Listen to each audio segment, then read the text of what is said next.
Assalomu alaykum doktor, yaxshimisiz? Kechasi qo'rqib uyg'onib ketdim. Yuragim tez urib qoldi. Anchadan keyin susaydi. O'tirib turgan vaqtim ko'zim oldi qorong'u bo'lib qolyapti. Nimadan bo'lishi mumkin? Xayolimda yuragim tez urayotgandek bo'lyapti. Pulsim 75-80 ta chiqyapti. Normal holatmi bu? Yurakni ba'zi holatlarda tez urib ketishi yoki sekin urib qolishi, tushda uyg'onib ketish holatlari bir nechta kasalliklar sababi natijasidan bo'lishi mumkin.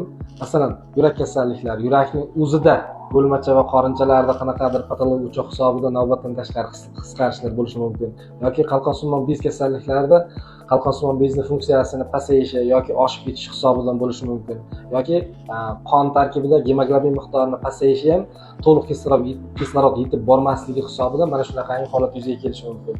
Yana bir sababi bo'yin umurtqalari orasida nervlar qisilishi yoki boshga boradigan qon tomirlarida qisilishi hisobidan bosh miyaga kislorod va oziq moddalar yetishmasligi hisobidan mana shunaqa klinik o'zgarishlar berishi mumkin. Ushbu bemorimizga tegishli to'g'ri tavsiya: yuragini EKG va Holter monitoringi tekshiruvdan o'tkazish, qalqonsimon bezni ultratovush tekshiruvi va gormonlarini miqdorini tekshirib ko'rish, umumiy qon tahlilida gemoglobin va eritrotsitlar miqdorini tekshirib ko'rish va bo'yin umurtqalarini MRT tekshiruvdan o'tkazish tavsiya qilinadi. Va o'shani xulosalariga yondashgan holatda bitta xulosaga kelinib, qaysi biri natijasida kelib chiqayotgan bo'lsa, o'sha keltirib chiqaradigan sababga qaratilgan davo muolajalari ko'rib chiqiladi.